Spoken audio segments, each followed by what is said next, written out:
Hello and good evening. You're watching AWANI Tonight with me, Hafiz Marzukh. As the chair of ASEAN in 2025, Malaysia is committed to ensuring stronger bilateral relations and cooperation between the region and Russia. This was conveyed by Prime Minister Datuk Seri Anwar Ibrahim to Russian President Vladimir Putin during a bilateral meeting between them in Vladivostok. The Prime Minister emphasized that Malaysia is committed to strengthening cooperation with Russia in various existing fields, as well as in new areas such as aerospace and advanced technology. He also mentioned that the potential for cooperation between Malaysia and Russia is significant but has not been fully utilized. Therefore, steps are being taken to enhance this cooperation. Additionally, Anwar also assured that when Malaysia assumes the ASEAN chairmanship, the country will ensure that ASEAN adopts the same stance in strengthening ties with Russia. We would certainly benefit from this. 33 people, including 3 senior doctors, have been remanded for alleged links to a cartel accused of falsifying disability claims with the Social Security Organisation, or SOCSO. They are being investigated under Section 18 of the Malaysian Anti-Corruption Commission Act 2009. The group appeared before the magistrates' court in Georgetown, Penang earlier this morning. The cartel was suspected of making false claims related to spinal and anterior cruciate ligament ACL injuries, which are estimated to have cost SOCSO over 2 million ringgit. It allegedly saw claimants receiving 50% of the funds, while the remaining 50% was divided among doctors, agents and runners. SOCSO uncovered the cartel following an internal probe by its Anti-Fraud Ethics and Integrity Division this year. MACC Chief Commissioner Tan Sri Azambaki said more arrests are expected as investigations into the case continue. Amid ongoing investigations into false claims, Human Resources Minister Stephen Sim Chee Kiong has directed the Social Security Organisation, or SOCSO, to overhaul its claims system. Since June, SOCSO has stopped accepting claims from a hospital flagged for suspicious submissions linked to the alleged cartel. According to Stephen, SOCSO has been working with the Malaysian Anti-Corruption Commission, MACC, since July 2nd to dismantle the cartel under Ops Tunjang. He added that they would continue to collaborate with MACC and the Health Ministry. Despite the suspension of claims from the hospital under investigation, contributors can still submit claims through referrals from other hospitals. Meanwhile, new standard operating procedures for the claim system would be announced soon. The Higher Education Ministry will expand the work-based learning program involving institutions of higher learning. Minister Datuk Seri Dr. Zamri Abdul Kadir says this will help students adapt to the needs and demands in new industrial sectors. He added that higher education must be responsive to the rapidly developing world, which demands for new skills and knowledge in the workplace. He said the initiative will be a cooperation between the government, industries and the ministry.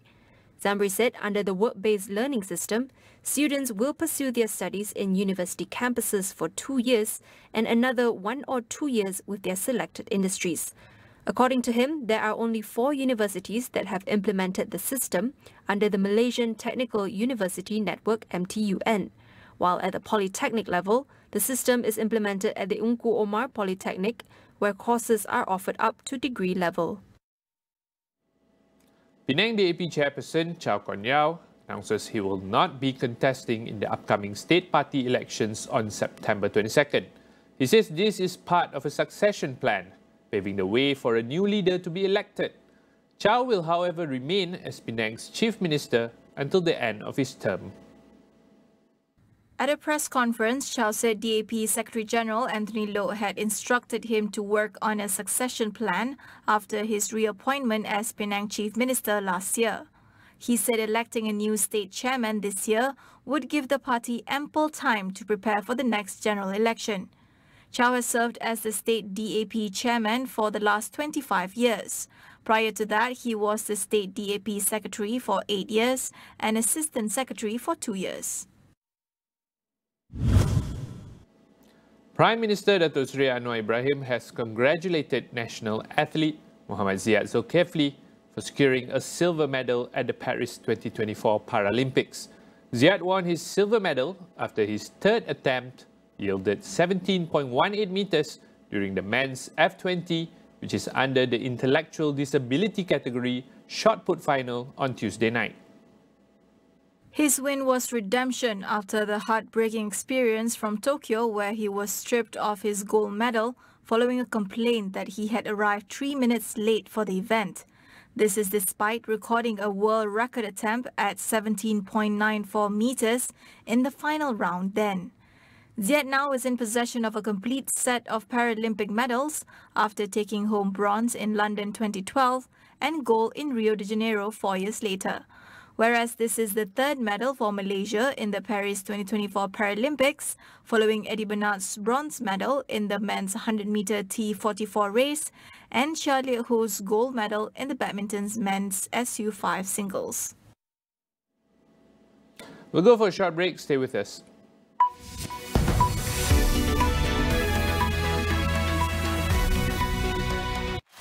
Mereka berjaya ke konsert separuh akhir. I look forward to your show. 1, 2, 3, let's go. That is one of your best performance. Kita orang dah start enjoy. Tapi, siapa yang akan menang? Siapakah yang akan ke pentas akhir? TikTok Live Astro Gimme the Mic Malaysia siaran langsung di Astro Ria dan Astro Go.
Last week marked the 7th year since a military crackdown in Myanmar that has displaced hundreds of thousands of people. In recent months, around 8,000 Rohingyas have fled to Bangladesh to escape escalating violence in Myanmar's western Rakhine state. Lucy Lau, head of mission for Doctors Without Borders or MSF Malaysia, shares more about the ongoing humanitarian crisis. In the last few weeks, we know that in Rakhine there have been extreme violence in the northern Rakhine state.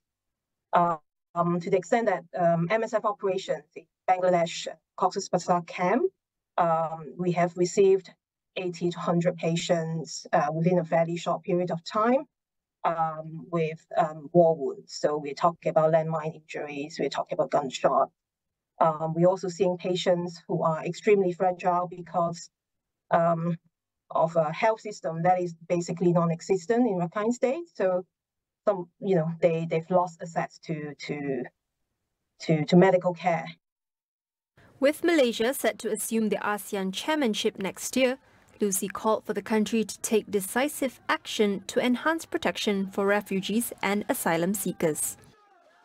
Malaysia, with its leadership position, should still continue to work on ending conflict in Myanmar. I think it can do that leveraging on the leadership position in ASEAN and engaging with different dialogue partners. But as well as that, as a medical organization having worked with this population for more than 30 years, there really needs to be some short to mid-term solutions for people that are already escaped from Myanmar and are seeking asylum in neighboring countries such as Malaysia. So we're talking about other neighboring countries that are also sitting on the ASEAN platform. I think there are specific solutions that the government can work on to increase the protection of refugees that are already in the country. We as MSF, we are collaborating with MOH and also Immigration Department to particularly improve access to healthcare, in particular in public health facilities. Potentially, we are also advocating for having a good, accessible health insurance system for refugees and asylum seekers. That would be very important. Access to formal employment would also be important so that people have a sense of agency and also be able to have sustainable solution, when it comes to providing for their own family and also avoiding medical fees. Thailand's king has endorsed Prime Minister Paetongtarn Shinawat's new cabinet, according to the Royal Gazette. The new cabinet has 12 new faces in the 36-member lineup of the coalition government. Paetongtarn's Pertai party, which has led government since 2001, remains the dominant force in a new cabinet. The party holds 17 of the cabinet positions, which include ministers and deputy ministers, with the remaining 19 divided among coalition partners. 38-year-old Paetongtarn was elected by Parliament last month to become Thailand's youngest premier after the shocking removal of predecessor Seta Thavisin by a court. He was dismissed for appointing to his cabinet a former lawyer who served jail time. Following the Thai king's endorsement, the new cabinet could deliver its policy proposal to Parliament as early as next week. In a reverse decision, Elon Musk's satellite provider Starlink says it will now comply with an order from Brazil's top court to block the billionaire's social media platform X. In a statement, the company says it will continue to pursue all legal avenues while adhering to the court's mandate. Starlink, which had its bank accounts frozen by judicial order, previously refused to comply with the court's demand. Justice Alexander de Moraes ordered the ban on X as part of a campaign against disinformation, which led to the expansion of the dispute to include Starlink. The aim was to compel X to pay fines that had accumulated to over $3 million. Moraes also ordered the central bank to prevent the company from sending or receiving money from abroad. Starlink serves more than 250,000 customers in Brazil, many of whom are in remote areas that would otherwise lack access to high-speed internet. Exposure to radio frequency fields from smartphones does not increase the risk of brain cancer, according to a new study backed by the World Health Organization. The study said this applies even to people who make long phone calls or those who have used mobile phones for more than a decade. It also found that despite the huge rise in the use of wireless technology, there has not been a corresponding increase in the incidence of brain cancers. The study conducted by the Australian Radiation Protection and Nuclear Safety Agency reviewed over 5,000 previous studies, narrowed down to 63 in the final analysis published between 1994 to 2022.